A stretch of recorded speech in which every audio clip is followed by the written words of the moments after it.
wanted to introduce today's speaker. You guys know Shelley Niemeier? Shelley and I, Yeah. Shelley and I went to high school together. Did you know that? No? So I'd like to sing the McClure North Stars. Do you really know it? No, okay, I don't either. Okay, good. But it's gonna be great. Yeah. But Shelley had this. She reached out. She had this cool story to share about. It's called the Forever Home. Mm-hmm. It's a project in Brentwood where they demolished a house and built a house that you can live in your whole life with different accessibility needs. I might have butchered that, but I think It's okay. Yeah. We haven't actually built it yet, but yeah, close enough. Great. Yeah. It's great. But anyway, welcome, Shelley. Okay, thank you. Okay. What a professional introduction. Oh my gosh, I love it. Yeah. Okay. Thank you. Thank you for coming out this morning. It's cold and kind of crappy outside. Thank you to Mike and Atomic Dust, and I'm so happy I get to speak in this beautiful space this morning in front of all you, and I get to just talk a lot about something I care about. But my husband and I own Space Architects, and we're a fully integrated design build firm here in St. Louis. So we do a little bit of everything. We do some commercial office, we do residential, but we're mostly known for our hospitality work. And here's just a few pictures of some of our recent projects that we're kind of excited about, that we're proud of. And these were all design build projects. So we sit in an office and I have my construction manager right behind me so I can say, ooh, this is my idea. Could I do this? And he'll tell me that will cost $50 billion. But if you do this, this, and this, and you use this material, it can be affordable. So that's kind of how we like to work. We're one big team. We've always done a little bit of residential, but it really took off during COVID because we had a lot of people working from home and they were sick of their kitchen or they didn't have offices, in their home and they just needed some help. So the pandemic was tough for us, but we were glad to have the residential work. And it was good because we were able to just beef up and learn more about a different project type that we didn't do a ton of. So this is an image of actually a pre-pandemic house that was done out in Owensville. And I just love this picture because it's kind of it's this pastoral setting and, it's the hills and the little flowers and the weeds. And R.J. Hartbeck, who I think is kind of in this neighborhood, he took these photos and they were just beautiful. So the more residential work we started doing, it just kind of struck me that we have kind of an interesting synergy between hospitality work and residential work. I'm kind of a weirdo. About 12 years ago, I was sitting on the beach with my husband and I was reading a book called Be Mortal by Atul Gawande, who was a doctor and a writer for The New Yorker. And it was just talking about how to improve life as we age. And the more I got thinking about it, there's not many houses for people as they get a little bit older, or if you are in a wheelchair, how do you make things work? And with our hospitality experience, that we design pretty bathrooms that people in wheelchairs can use. We have to design, nice circulation paths for people, and we have to have furniture that's comfortable for different sizes and shapes of people. We should parlay that into homes. And also we want to make good design egalitarian because I know there's probably a lot of creatives in this room right now. And I think everybody can agree that good design improves your quality of life. And the more people we can bring that to, the better. I pulled these from the New York Times. These are just a couple of headlines about how Generation X in particular is kind of changing the way they age. They don't want necessarily to be in an independent living facility, kind of warehoused or anything like that, that they're looking ahead and knowing that their needs are going to change and evolve as they get older. And selfishly, as a Gen X, the finance part of it kind of bothers me about the way things are done right now, because here I am, I'm saving money in my 401k, I'm being very diligent. And then I don't want to give $100,000 or $200,000 to an assisted living facility to take care of me. I want to leave something for my kids. So if I can take this equity, put it into a house so that I can live there the rest of my life, and then I'm leaving my kids either cash or an asset so that I have something to leave my kids. Anyway, that's depressing. but I told you I'm not wrapped right. So if you grew up in St. Louis, a lot of this probably looks pretty familiar. You have a standard 5x7 bathroom. It's sink, toilet, tub. Or you have kind of the tight galley kitchen or just the very small kitchens that, I grew up in a 1950s ranch house. My parents are still there. My dad is, how old is he? He's gonna be 87. My mom's a few years younger. Fortunately, they're very, very healthy and they're capable, but I know that pretty soon that 5x7 bathroom is gonna be tough if somebody is in a walker or if somebody's in a wheelchair. And the kitchen may not be super safe for them to use or very uncomfortable for them to use if they have to change the way they, their mobility status. So, and my mother-in-law, she lives in a 2-story house. She has the main bathroom is on the 2nd floor. There's only a powder room on the 1st floor and the washer and dryer in the basement. It's just not a safe arrangement. So we decided we will put our money where our mouth is. And this is how we're complaining. We are going to build things ourselves. And I'm sorry, I am so anal retentive with my notes. I gotta stop. If we waited for a client to ask for this home, it would probably never, ever happen. So we are trying to, we're gonna do this thing.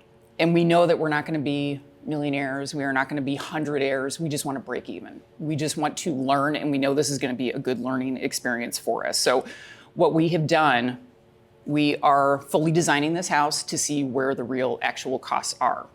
And I will share those with you. We'll be completely transparent. So this is what we did. We found this house, and it's in Brentwood, and it was condemned, and that was very important to us. We did not want to take a perfectly good house that somebody could move in and make a great home out of it. We don't want to contribute to the problem that comes with the housing shortage just because we have these ideas of what we want to do. And if you've ever been, and I'm not into a lot of woo-woo stuff or anything, but you walked into this house and it was sad. And people lived in this house until just 2 months prior to us buying it. So I think having a new happy house is gonna be a good thing for this little property here. So, and we're excited about this property because of its location. So if you're familiar with the Brentwood-Manchester intersection, that really busy intersection in Brentwood, you have a grocery and pharmacy that you can walk to from the site. There's bus stops, those little triangles everywhere. So if you don't have a car, you can still get around. There's that beautiful new Brentwood Park. And then there's all kinds of retail and other things that you could walk to if you want to. There's even a church right there. So we felt like it was a good house to get. So that house went for sale at 3:00 in the afternoon. They stopped taking bids at 7:00. We were the 7th bid. And the next morning we woke up and our realtor said, guess what? You own 2 houses now. So it was kind of a brown trouser minute, for a while there. It's okay, we are doing this now. So what do you have to have in a house like this? So the first requirement was 0 entry entrances, so no step. So we were trying to get every entrance into the house to be 0 entry. And you can kind of see this here. This is not the house. These are all stock photos.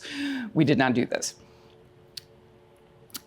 In the bathrooms, we are putting blocking in the walls so that if, as time goes on, you need to add grab bars, you can do that. Because right now, if you want to put a grab bar in your bathroom, you have to find a stud and you have to make sure you get into that stud or otherwise it's going to fall off the wall.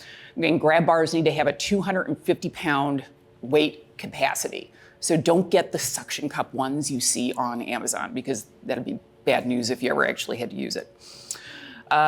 You need to have wider corridors and doorways. And this is why we could not renovate an existing house. At first we were like, oh, let's just go buy a house and just fix it up. But it was gonna take so much work. It was just not cost effective and the house would have to be $1 million. So, but if you're starting from scratch, you can make nice wide hallways. So we're gonna have, it is a 60-inch wide hallway and all the doors are 36 inches wide. but we're trying to do it in such a way that it doesn't look like a hospital or anything like that. A well-sized but not excessively large primary bedroom and bathroom. Like in a lot of these newer houses, you see the primary bedroom, it's almost like an apartment. Like it's huge. And in this little house, it does take up a good amount of space, but it's just enough for a bed, a dresser, TV, a couple of nightstands. But there's plenty of gracious space to get around if you need to. Bathrooms and kitchens that can adapt to changing needs, but don't look institutional. So universal design is kind of the gold standard for designing in this way, and we're not quite to universal design. We're calling this adaptive design, because universal design, things look a little funky. Like the sinks are a little bit lower, and that makes it tough if you have a dishwasher next door. So the sink goes down, and then the counter goes up. We didn't want it to look like that. We want people to walk into this house and say, oh, this just looks like a normal home. So we're doing adaptive design. Materials should be good quality and low maintenance, and when possible, use natural materials. And ideally, we're picking things kind of neutral and timeless enough that people don't feel like they have to rip it out every 5 or 10 years and start over. This is not my material palette. I'm terrible at making these flat lays. I'm not good at that. Creating low maintenance yards that use native plants, possibly eliminating grass. This is probably the most controversial thing that we've been tossing around in the office, because your front yard would look like this. It looks like plants. And some people may not like that. They don't want to be the weird person on the street with weird stuff in their front yard instead of grass. But the whole point of this is to not have to spend every weekend doing something on your house. If you don't want to mow a lawn every weekend, if you don't want to like be, Mark Twain, like painting, the outside of your house, we're trying to make everything as low maintenance as possible. And then everything needs to be reviewed by an accessibility consultant to make sure we're doing all this right. I'm fortunate, I've never been in a wheelchair or a walker, and I've been very healthy my entire life, as is my husband and most of the people we know. So we worked with an accessibility consultant that we worked with here in St. Louis, and we sent her floor plans, we sent her renderings, we sent her samples of the materials that we're intending to use and where we're gonna put it. And we had a lot of back and forth, like, okay, we should do this instead. This looks really pretty, but it's not the best practice for what we're trying to do. So we had a little bit of back and forth, but generally we did a pretty good job. So what you're going to see is the result of this, not compromise, but it was kind of this collegial effort to make a beautiful house that still is functional. Whoops. And personally, we want to bring back the ranch style house. We love the fact that we have these beautiful Ralph Fournier houses in St. Louis, and they're beautiful and efficient. They're not obnoxiously big, but I feel like mid-century design has kind of this optimism with all the natural light, and things are just very simple, but it's comfortable. And we would love to bring that back. And the fact that the ranch house is kind of a uniquely American design style. That's something that it's us. So we would love to bring that back. And this was very problematic on this house because it's 0.144 of an acre. It's like a stamp, and it's very narrow. So you don't get this beautiful, wide, rambling aesthetic this time. So we hope to do this in the future, but this was what we were trying to do. And we don't want it to cost $1 million. That's the whole point of this. We want to make these accessible to most people. And you'll see when you see the numbers that it just costs a bit of money to build a brand new house. But we're trying to get it down as low as possible. So this is the floor plan. This was a big point of contention in the office. We're just doing a one-car garage. Because the lot is so narrow, we didn't want to have a snoot house where you have the big giant garage and a teeny weeny front door right next to it. And the way we think about it, like there's a lot of people who live in the city that don't even have garages at all. So we have an extra wide one-car garage so that you can put, gardening tools and things like that in there. This is an entry to the mudroom that is zero entry. So if you're in a wheelchair, whoop, you can just roll right in, and the same deal at the front entry. And then you have a living room, kitchen combination. You have this nice, wide, gracious corridor, and we tried to design it more like a gallery space so that it doesn't look like a big institutional corridor. But then, we have special lighting in here for artwork, artwork here too. You have your little mudroom, the half bath, and I believe that half bath is ADA accessible. So if you are in a wheelchair and you don't feel like going back to the nice bathroom and back, you can use this one. Laundry, stairs to the basement, and then you have the 2 smaller bedrooms with walk-in closets. Hall bath with a bathtub, so like if you have kids, you can throw your kids in there. And then here is the big primary bedroom and bathroom. So it's just kind of a normal sized bedroom, but then you have a nice walk-in closet that you can roll into. And then here's the bathroom. You have sink, toilet, 0 entry, roll-in shower. And then also, there's the exit out of the primary bedroom. That's 0 entry as well. But here's the stinker. This side entry, there has to be steps there. So we did the best we could. Okay, these are the actual materials for the inside of the house. So we're using a lot of black slate, which is really good for slip resistance. We're using black soapstone for the countertops, which is a natural material.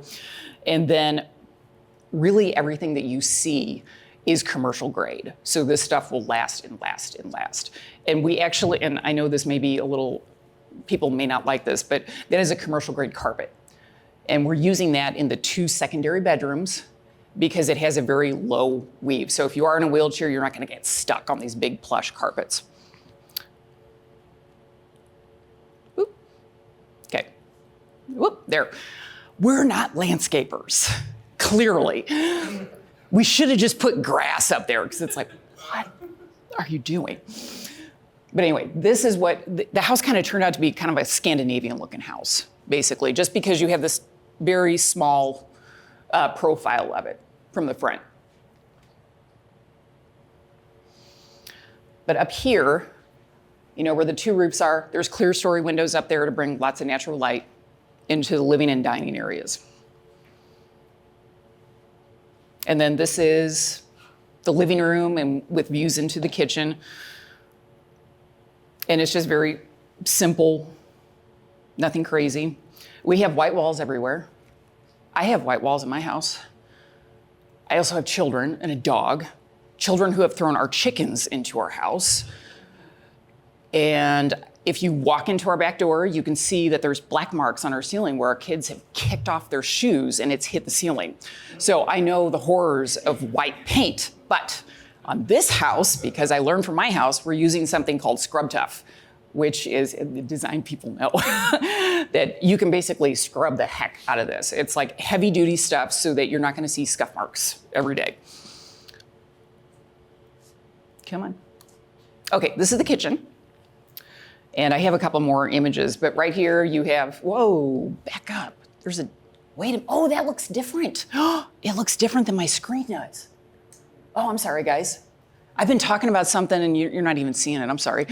How long's that been going on? Pantry, refrigerator, cooktop is there, and then you have the wall oven and microwave combo over here. So I just want to talk about the appliances for a minute. This is an induction cooktop. And if you're not familiar with induction cooktops, they heat up like this. And I think you have to use like anodized aluminum. There's a special kind of pan you have to use with it. It's like some kind of science thing. It's supposed to be magnetic. Yes, yes. I don't have one of these, but so then when you turn it off and you take your pot off it, it's immediately, you can touch the burner. So it's just a safer cooktop. And then we did the in-wall microwave so that it's easier to access. The plates and everything are down low in these deep drawers. So the plates and glasses so that you don't have to reach up into anything. And we have other drawings that have everything kind of laid out, but we got everything down low, even though we do have upper storage as well. And we don't have an island because the island is either, bar height 42 inches, or I'm sorry, 42 inches, or a counter is like, usually 36 inches. This gives people a little more flexibility. It's more comfortable for people who may be in a wheelchair. That it's just more flexible. And if you're moving into this house, like you're downsizing, you have great grandma's antique table, you have a beautiful place to put it where you will use it every day. Okay, it caught up. Okay, so I have 2 slides here, and you have to look at something. So this and this. So this is how it looks most of the time. Those are drawers underneath the cooktop and the sink. But say you're injured and you have to use a wheelchair for a few weeks, you can take those panels off so that you can roll in to more comfortably use the cooktop and the sink. Because otherwise you have to do like a side approach, so you kind of roll up next to it, and that's just not comfortable if you're cooking or trying to do dishes. This is the primary bedroom. This looks a little bit different now, but just to give you an idea of the space. And then this is the bathroom. So you can't really see it on here, and I think it's actually not right, but this is a 0 entry shower, so you can roll right in. We have the valves right on the other side of this half wall, so you don't have to like go into the shower, turn it on, wait, roll back out while the water heats up. So everything's right there. The floor in that shower is like a 2x2 small mosaic, so it's safer. And then again, we have everything mounted. We have the blocking in the wall, so you can add grab bars if you want to. It wouldn't be like that when you bought the house. And we did something a little bit different in the primary bathroom. We didn't do 2 sinks, we did 1 sink. Because when you have 2 sinks, it reduces how much storage you have down low. So, and this was just kind of a personal choice from experience. Like my husband and I, like rarely are we using the sink at the same time. You just need space in front of a mirror more than anything. So that's what we did here. Because, come on, whoop, come back. This is what it normally looks like. And then you just pop this panel off if you need to roll in. And what's not pictured here, we do have a medicine cabinet in this side wall, so it's within easy reach. So here's the numbers that, just like Dwell, we're trying to be completely honest, even though I don't think they always put all the numbers. It's like, oh, you guys never hire an architect? Or an engineer? You really got all that casework for $2,500? Really? This is how it really breaks down. So just to get a piece of dirt, it was $105,000. That house was riddled with asbestos, so we had to have a report to show where all the asbestos was. Then we had to pay people to come out and take the asbestos out. The demolition on the house was $15,000, so an empty lot was $130,000. And it's 0.144 of an acre. And then you have soft costs. We had to pay a structural engineer. We had to do civil. And so that's just a little above $9,000. There is no contractor markup, and there's no architectural fees in there at all. And so this is how the construction works out for that house. So what we did not know when we bought that house was how bat crap crazy the property grade was. If you're standing on the street and you look at it, it's like, oh, it looks fine. But evidently there is a big drop off from the neighbor next door. Ordinarily, that's not a big deal, but when you're trying to lower the house so that you can roll into all the doors, that makes it really complicated. So there was a lot of grading and excavation, and then also the concrete for the foundation. That was like a ton of money. Like, I feel like you could buy a house just for the foundation and just moving the dirt around to make this go. And then site materials, trash pickup, metal, carpentry, thermal and moisture protection, that's all the siding on the house, that's the roof. We had originally wanted to do like kind of a faux standing seam roof so that you don't have to replace your roof every so many years, and that got to be very, very expensive. So this is like a regular asphalt shingle roof. The siding on the house is actually, it's a wood siding that has I believe it's a 30-year paint warranty on it. So ideally when you're living there, you never have to worry about siding or anything like that. We just did not want to do vinyl siding. Doors and windows, the finishes, HVAC and plumbing was $57,000, electrical was $34,000, and the permits. So just to build the house, it's just under $500,000. We're not happy with that. So, Your total is $635,000. And then, you have to pay the real estate agents too. So that could be like another, $40-ish thousand on top of that. And in the meantime, my construction manager, he wants to get some money out of this, and we want to get paid at least for a little bit of our architectural time, even though, like, to be completely honest, we just did it all at home at nights and the weekends. But yeah, we think that's too much. So we are, I don't want to say we're value engineering. I think we're going to kind of start over and do something different than what we've done. And we want to get that down at least 150,000 less, so that it's more like when you buy it, it's like under 500 or less. That's the goal. So as we go, and then of course, everything is kind of crazy right now because we're moving offices and we're doing some internal changes, and there's just a lot going on. So we're picking at this. But what's next? After we get this house built, which we will, because I'm stubborn, I really want to get a new house at least started this year. We think the families are changing a little bit. That, you have boomerang kids that, can't afford to buy a house, or, apartments are like obscenely expensive now. So kids come home, they live with their parents. Or you have an aging parent, they need a caregiver to live with them. Or, I want my mother-in-law. I want her to live here too. So I think you need like kind of different spaces than we did once upon a time. So we love this ranch house. This was a Neutra house in Los Angeles called the Nesbitt House. And I'm sorry, this is kind of small, but here's the main house here. It only has one bedroom in it. But then you have this beautiful covered breezeway that connects you to a bedroom, bathroom, and a little studio in the garage. And it's like, how perfect is that? There's my mother-in-law suite over there, or my kids who've moved back to the house, they can live there, or my caregiver can live there, or it's my work from home space.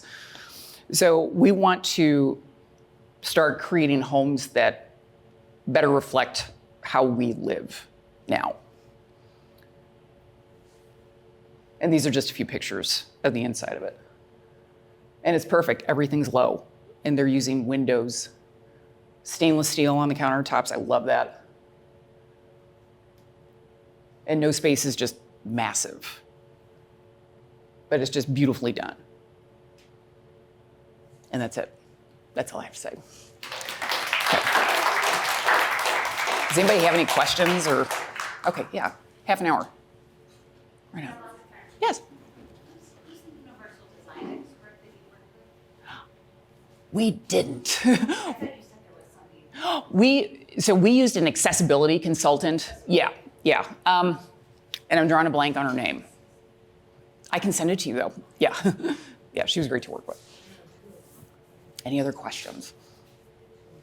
What's the square footage of the house? So with the garage, it's like 2,600. So, and then it has a basement in it. So I think we may lose the basement. Just with all the grading and everything, I think that's gonna be one of the big line items to go, which is a bummer because, if you have tornadoes and stuff, like they do in those Fournier houses, have you seen those? It's like a garbage can you stand in. It's crazy. I don't know if we'd have to put one of those in, I don't know. Was it accessible? What's that? Basement? No, I mean, there's stairs. It was in the laundry room, Yeah, I yes. saw the stairs going down. I didn't know if it had like an exterior way to enter flat. No, and I wish we could do that, but because we're trying to get the house low, yeah, we couldn't do that. Yep. Yes. Have you done anything with Starkloff?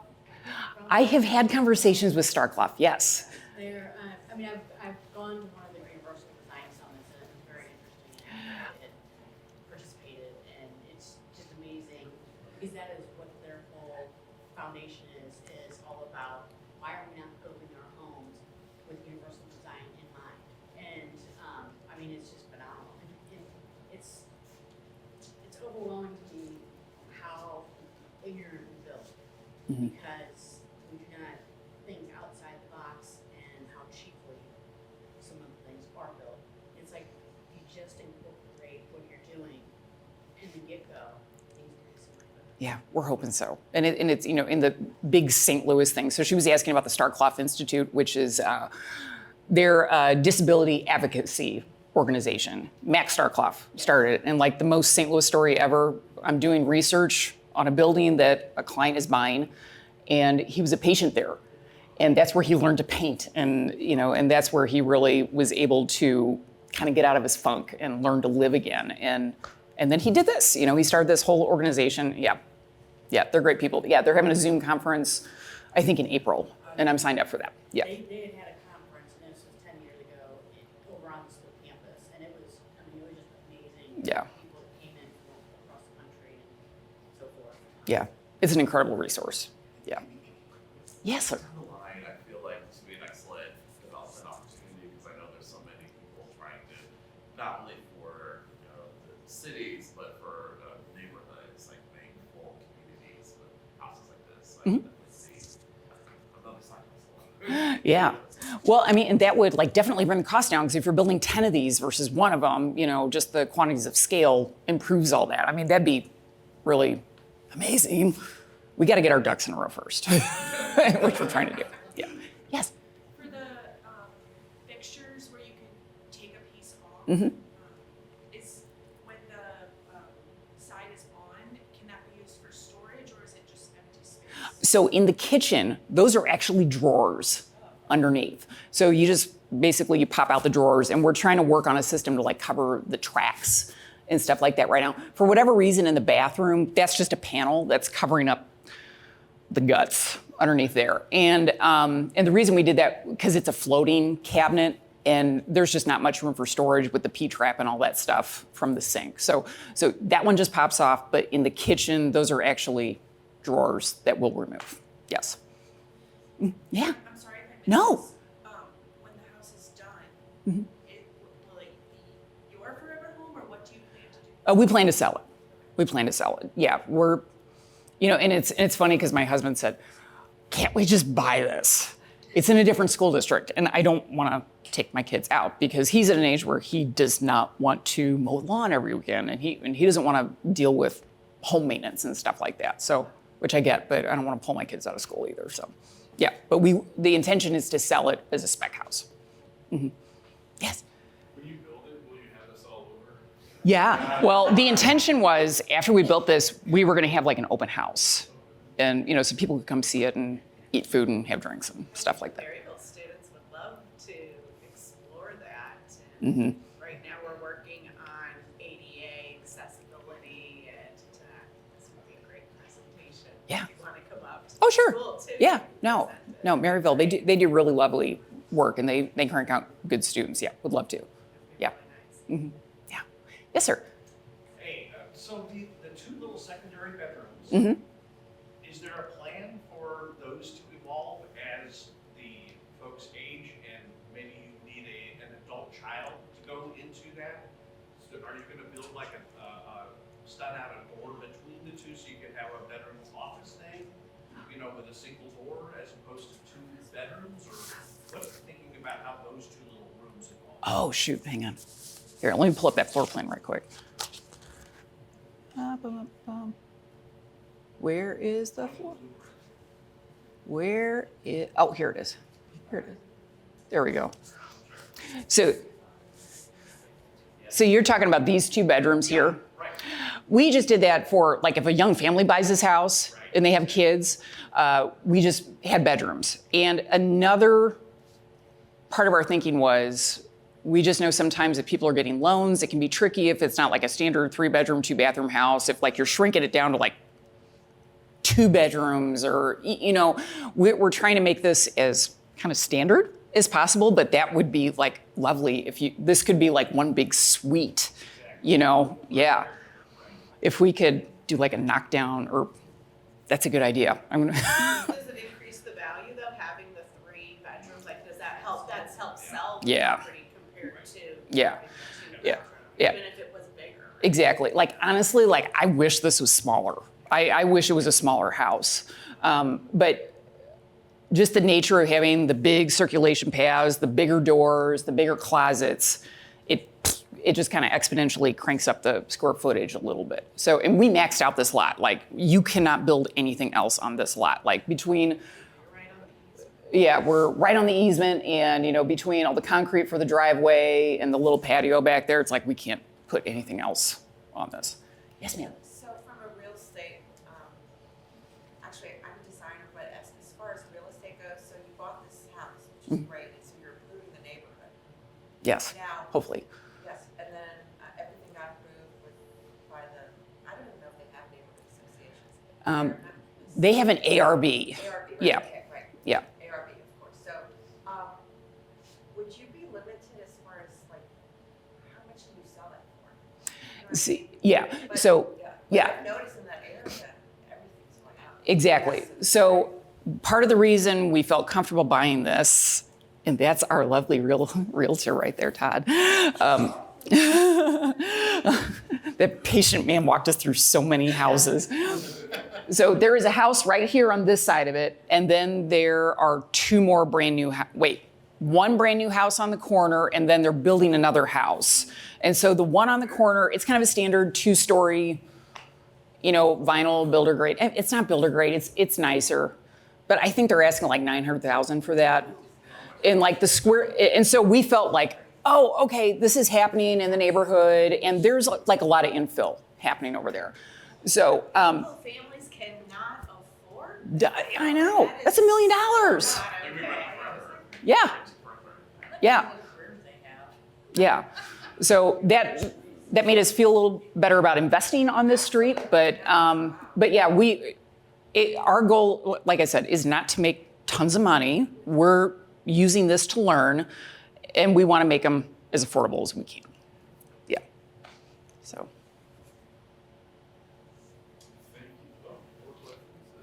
What is the storage situation? See, that's what we were struggling with. So I feel like there's kind of a push to have less stuff lately. And so this isn't going to be for everybody. You can't be someone who has 15 crock pots and an Instapot and, you know, an air fryer and all this other stuff. So that is why we put the basement in it, to be perfectly honest. That even though, okay, if you need to like store your Christmas tree, extra stuff for the kitchen, your kids' clothes that they outgrew and all that stuff, that's honestly why we put the basement in it. It was more of a marketing thing than anything else, just because it does this sort of design without having lots and lots of square footage. It kind of limits your storage in there. So the idea is you would ideally not be a pack rat if you want to stay on the floor. Yeah. So. They're thinking that anyways, they're already downsizing. And so Exactly. they're starting to get rid of their things. I mean, if you're talking senior, you know, Yeah. age, that's meeting the ADA capabilities.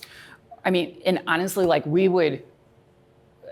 best case scenario, like, hey, your oldest kid just moved out, move then, you know, when you're still young and you can meet all the people in your neighborhood. So you have some years in this house, you know, but yeah. Well, I think you're on it, because there really is nowhere to go. You know, if you go to Wyatt Baldwin's, Yeah. the homes are just not made like that. So you either go to a retirement home or you stay in it. Exactly. And it's not safe. And then I wanted to ask you about solar. Is there any plan for solar? We did not. We were intending to put the infrastructure in so that if the homeowner, when they bought it, they could put solar in, they could do that. We didn't want to make that choice, but we do have an electric car charger scheduled to go in the garage. So, and then that also brings up another point that, you know, about, you know, smart home stuff. You know, did we put speakers in? Are we doing like electronic shades? And we're not doing any of that. Partially because the technology changes so much very quickly, and I've been reading some studies that, you know, if it is an older person, sometimes there is a reluctance to use some of that technology. So we don't want to spend a bunch of money, put it in there, and it's like, we don't use it anyway. So, yeah. Along those lines, for sustainability, I know a lot of people are looking, obviously there's a biophilic element, you know, big windows and so forth, but like materials like green, low VOC, or Yeah. So when we originally designed it, we were intending to use SIPS panels. I did not know about them, but basically they are prefabricated wall panels that are heavy duty insulated. They bring these panels to your house and then they just boop, tip them up, stick them together. And it gives you like incredible insulation for the house. And that got VE'd pretty quickly, unfortunately. So, but we're trying to use good materials, like, we're not using vinyl siding on the house. We're using natural materials, and we are trying to use eco-friendly materials when possible. Like every value we have, we're trying to dump into this house, and we're just finding out we have expensive taste. So that's kind of the problem. Yes. Do you consider using maybe clover for the yard? I would think kids are outside playing and it's like native plants and not really giving them Yes. somewhere to play. I know nothing about plants at all. Clover is low maintenance. Yeah. And it's becoming more popular, less weed, more nice yard. I love that. And it's durable. Like kids can run on it, and you don't have to mow it. I want to do that to my house. I'm going to write that down, and we're going to do it at our house. Yes. Yeah, you're good. In the primary bedroom, Uh-huh. what is the possibility of moving the bathroom up and the closet back? Because when you're older, you may not make it to. You need it closer. You need it closer. I don't know what the plumbing situation is. Honestly, I mean, it's closer here, but that is an interesting, we love getting the feedback on this stuff because, like I say, it hasn't been built. It's free. We can move things around. Yeah. I think probably just because the noise, like if someone gets up in the middle of the night and flushes the toilet or something, the toilet's like farther away and it's not interrupting your spouse or your partner or whatever. And then we were trying to get, and we only have the one window in there. We're gonna kind of tweak all this stuff anyway. So, but that is a good suggestion. Yeah, don't want to have an accident. Yeah. Anything else? Yes, thanks. Okay. Thanks.